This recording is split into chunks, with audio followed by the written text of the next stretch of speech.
Selamat pagi, salam sejahtera. Perkenalkan, nama lengkap saya Margareta Yulianti, SPD MPD. Saya bergabung di program studi manajemen Fakultas Ekonomi dan Bisnis Universitas Nusa Nipah Maumere sejak tanggal 19 September 2016. Kompetensi keahlian saya adalah pendidikan bisnis dan manajemen. Pada hari ini saya akan memaparkan salah satu mata kuliah yang saya ampuh pada program studi manajemen Fakultas Ekonomi dan Bisnis Universitas Nusa Nipah Maumere.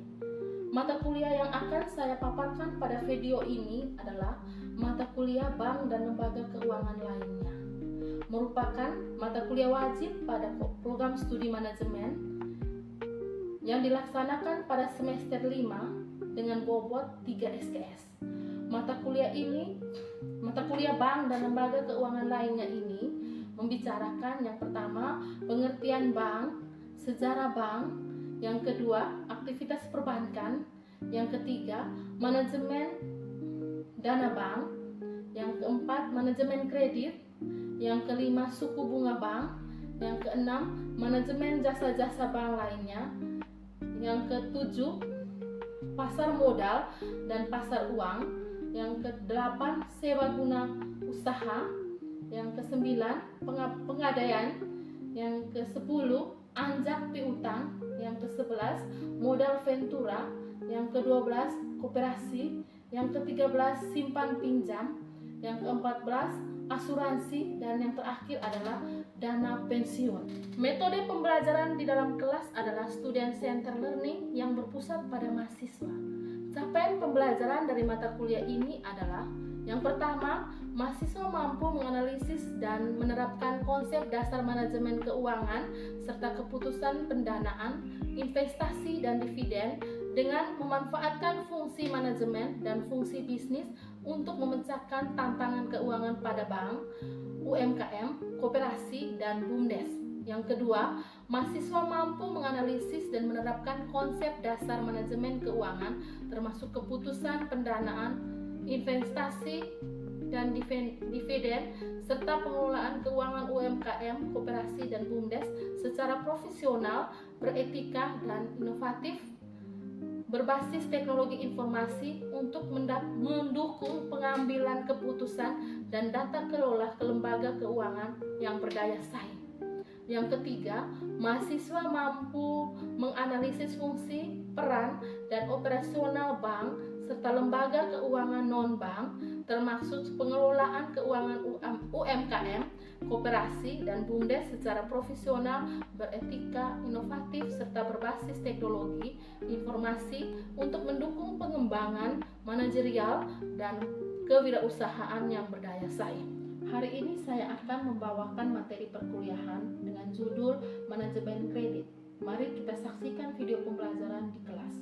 Baik, selamat pagi semuanya. Selamat pagi. Bagaimana kabar kalian hari ini?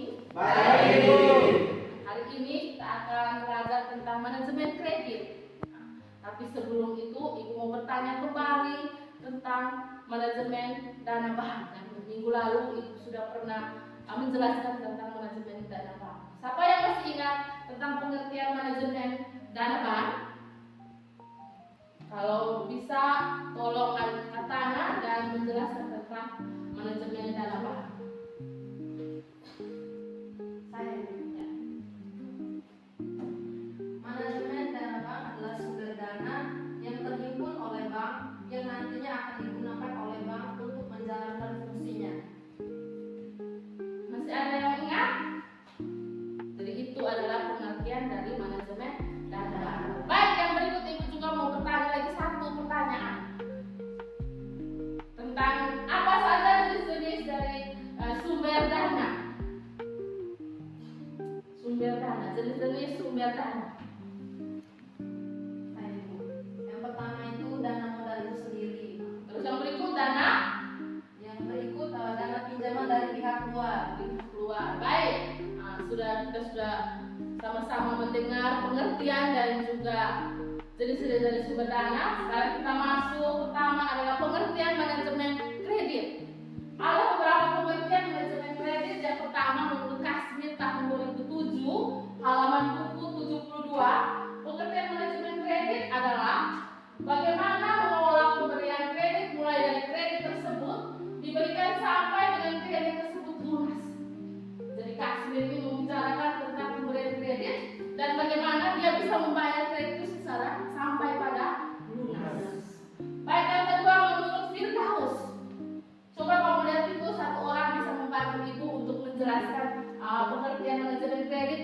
Firdaus.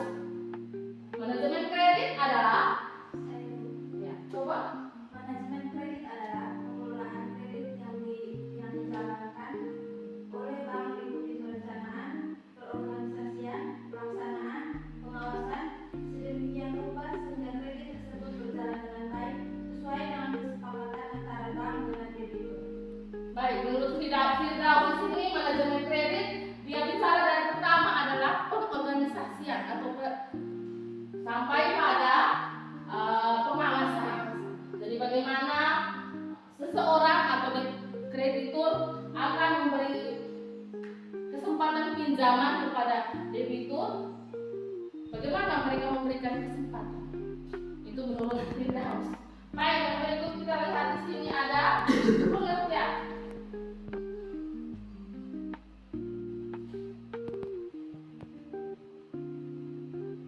Pengertian pembiayaan. Tadi manajemen kredit ya. Sekarang kita lihat ada pengertian pembiayaan. Ada dukungan pendanaan untuk kebutuhan atau pengadaan barang, aset atau jasa tertentu yang mekanisme umumnya melibatkan tiga pihak. Pembiayaan itu ada tiga pihak. Yang pertama kita lihat di situ ada pemberi pendanaan. Siapa yang memberi dana? Yang berikut ada pihak penyedia barang. Pihak penyedia barang. Dan yang ketiga adalah jasa. Dan pihak yang memanfaatkan barang, aset atau jasa tertentu. Produk pembiayaan disediakan oleh bank umum syariah, unit usaha syariah, BPRS dan perusahaan pembiayaan. Itu adalah pengertian dari pembiayaan. Yang berikut kita lihat sama-sama ada fungsi pembiayaan. Jadi biaya juga punya fungsi. Bukan hanya pengertian tapi dia juga memiliki fungsi. Yang pertama kita lihat itu ada untuk meningkatkan daya guna uang. Untuk meningkatkan daya guna uang. Dana yang disimpan di rumah saja tidak akan memberikan manfaat. Uang kalau kita simpan di rumah tidak ada manfaat. Kalau uang itu kita simpan di bank pasti ada manfaat. Yang berikut kita lihat untuk meningkatkan peredaran dan lalu lintas uang. Tadi orang bilang, uang kita simpan di rumah saja, tidak ada bermanfaat. Ini adalah peredaran dan lalu lintas uang. Di situ kita lihat sama-sama pembiayaan menimbulkan suatu peredaran uang dari wilayah atau pihak yang kelebihan dana. Orang yang kelebihan dana, dia berputar pada orang yang tidak memiliki dana. Yang berikut ada sebagai alat stabilitas ekonomi. Jadi, fungsi dari biaya itu salah satu faktor meningkatnya jumlah barang yang digunakan oleh masyarakat adalah dengan adanya pembiayaan.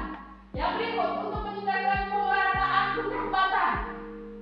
Jadi uang untuk pembiayaan itu digunakan untuk meningkatkan pemerataan pendapatan. Semakin banyak pembiayaan yang beredar, maka semakin baik pula pemerataan pendapatan masyarakat. Jadi kalau uang itu dia hanya di satu tempat, pendapatan hanya di satu tempat, tidak merata dengan tempat lain. Jadi yang berikut itu adalah untuk meningkatkan pemerataan pendapatan. Yang berikut tujuan pembiayaan. Fungsi berarti harus ada tujuan. Tujuan yang pertama manfaat keuntungan. Tujuan utama pemberian pembiayaan adalah untuk mencari keuntungan. Sama di sini kalau kita melakukan sesuatu usaha atau bisnis tidak memikirkan keuntungan, tidak ya? Biaya juga selalu memikirkan keuntungan. Berikut membantu usaha bank. Tujuan selanjutnya adalah untuk membantu nasabah yang memerlukan modal untuk keberlangsungan usahanya. Jadi dia meminjam modalnya dari bank. Yang berikut membantu pemerintah. Tujuan dari pembiayaan yang berikut adalah membantu pemerintah dalam sebuah pemerintahan. Semakin banyak pembiayaan yang disalurkan akan semakin baik. Tujuannya ketiga. Baik, kita lihat sama-sama di sini ada unsur-unsur kredit. Yang pertama, adanya badan atau orang yang memiliki uang, barang atau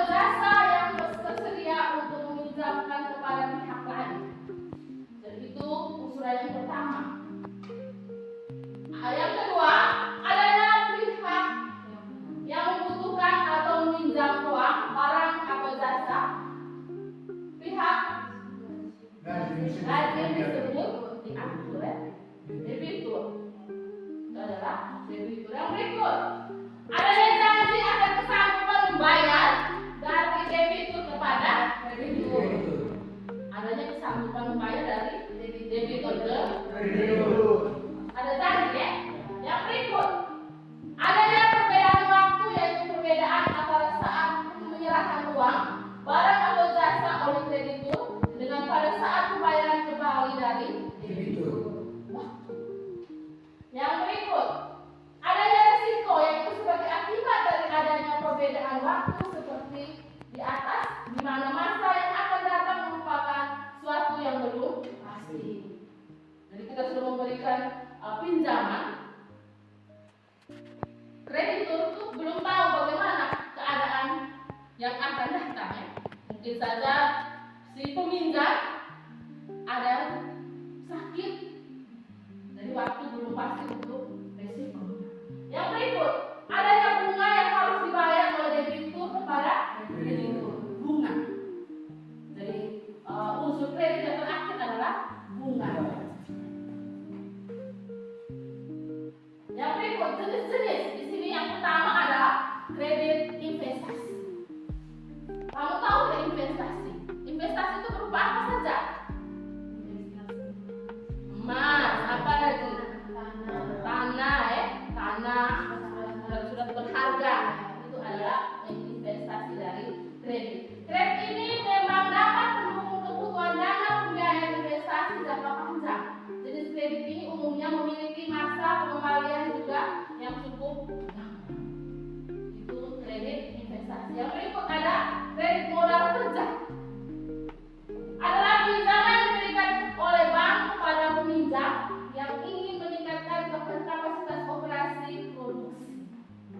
Jadi ada kredit modal kerja untuk modal kerja. Yang berikut di sini kita lihat yang berikut ada kredit jangka panjang. Ada jangka panjang ya kreditnya ya. Kredit jangka panjang adalah jangka waktu peminjamannya kurang lebih dari 1 tahun. Itu kredit jangka panjang. Yang berikut kredit jangka menengah adalah pinjaman yang masa cicilannya lebih lama dari jangka pendek. Yang berikut ada jangka panjang. Kelompok kredit berdasarkan waktu.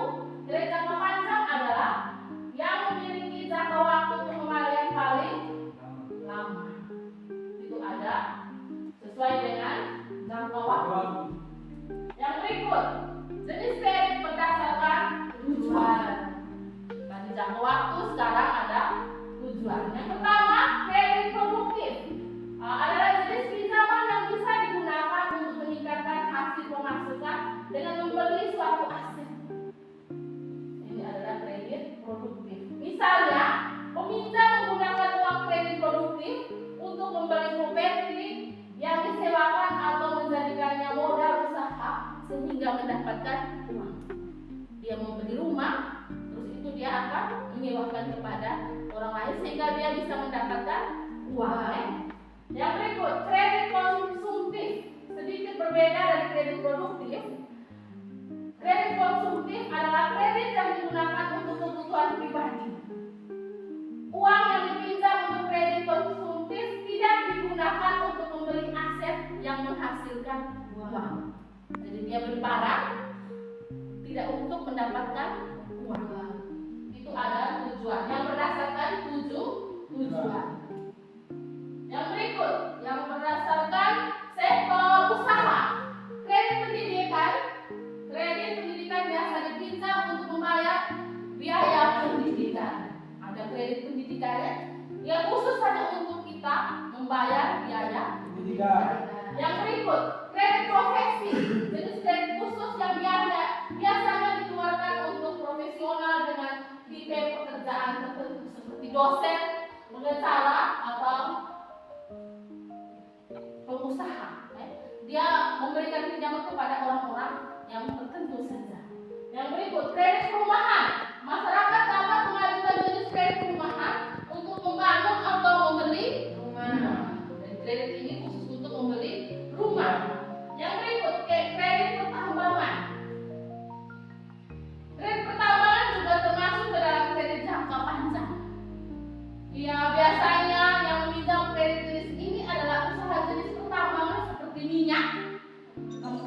minyak ya, emas dan timah.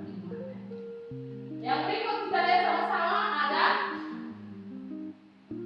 kredit Pertamina. Dan ini juga hanya khusus untuk peminjam untuk sektor pertanian. Yang berikut ada kredit peternakan. Ini juga khusus untuk sektor peternakan. Dia ingin mengembangkan usaha peternakanya saja. Yang berikut kredit industri. Kredit jenis ini sering ditawarkan oleh pihak bank bagi sektor industri, baik kecil, menengah maupun skala besar. Itu adalah jenis-jenis kredit. Yang berikut jaminan. Kalau kita meminjam uang, tidak ada jaminan pasti orang tidak akan memberikan kita pinjaman. Apalagi kita meminjam uang dengan jumlah yang besar. Yang berikut adalah jaminan kredit untuk pinjaman besar. Yang pertama, properti. Merupakan jenis aset yang paling sering diajukan sebagai jaminan kredit. Ini dikarenakan properti yang bisa dijadikan jaminan bermacam-macam jenisnya, mulai dari rumah, apartemen, villa, ruko, sampai penggunaan pabrik. Nah, ini adalah properti. Yang berikut kendaraan. Kendaraan berupa motor atau mobil juga umum dijadikan sebagai jaminan. Kalau kita mau pinjam uang, tidak ada rumah, tidak ada sertifikat rumah, berarti kita menggandakan motor kita atau mobil kita. Yang berikut penyerahan dokumen ke bank atau lembaga keuangan. Setelah formulir terisi dan dokumen persyaratan sudah dilengkapi, bisa menyerahkannya ke pihak-pihak bank untuk dilakukan konfirmasi dan analisis. Yang berikut konfirmasi data atau dokumen.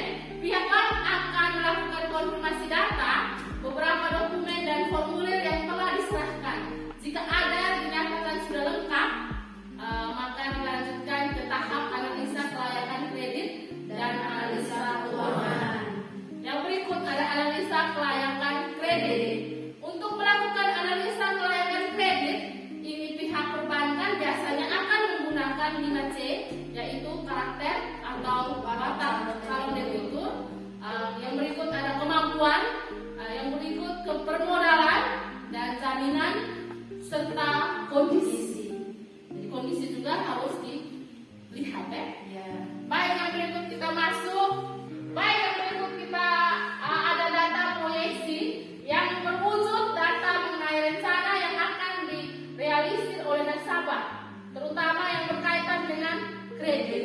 Itu data proyeksi. Yang berikut data jaminan, merupakan data dan penguasaan dokumen atau jaminan fisik yang ada kaitannya dengan kredit yang diminta.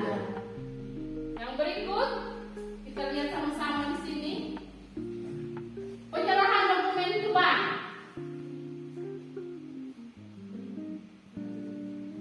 Setelah formulir terisi dan dokumen persyaratan sudah dilengkapi, kamu bisa menyerahkan kepada pihak bank untuk dilakukan konfirmasi dan analisis. Yang berikut konfirmasi data atau dokumen. Pihak bank akan melakukan konfirmasi data dari beberapa dokumen dan formulir yang telah diserahkan. Yang berikut ada analisa kelayakan kredit. Untuk melakukan analisa kelayakan kredit, ini pihak perbankan biasanya akan menggunakan kriteria 5C, yaitu yang pertama, watak calon debitur, yang kedua, kemampuan, yang ketiga, permodalan, yang keempat, jaminan, serta yang kelima ada kondisi. Jadi itu ada beberapa studi keuangan. Sementara itu untuk melakukan analisa keuangan, maka pihak bank akan meninjaunya dalam beberapa hal seperti liquidity ratio atau rasio likuiditas. Yang berikut rasio untuk mengukur seberapa jauh aktiva yang dibiayai dengan utang. Yang berikut rasio untuk mengukur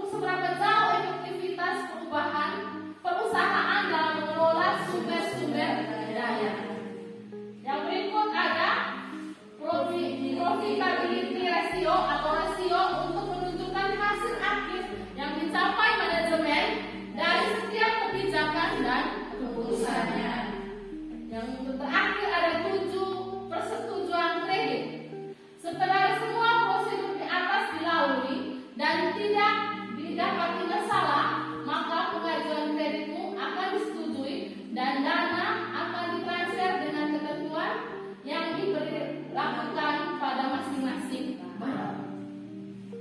Sebagai syarat-syarat atau jaminan terakhir ya, untuk kredit untuk kita meminjam uang pada bank. Baik, dari materi yang Ibu jelaskan tadi, bisa bantu Ibu untuk menjelaskan kembali pengertian dari manajemen kredit. Satu orang saja. Kamu saja. Coba menjelaskan apa itu manajemen kredit. Atau yang sebelahnya bisa. Pengertian manajemen kredit adalah bagaimana mengelola pemberian kredit melalui kredit tersebut diberikan sampai dengan kredit tersebut lunas. Baik, itu adalah pengertian dari manajemen kredit. Materi hari ini tentang materi manajemen kredit sampai di sini. Nanti minggu depan kita akan kembali lagi ke kelas ini untuk melanjutkan materi kita. Selamat pagi, sampai berjumpa di minggu depan. Terima kasih telah menyimak video pembelajaran ini. Semoga materi yang disampaikan bermanfaat dan menambah wawasan Anda. Sampai jumpa pada video pembelajaran berikutnya.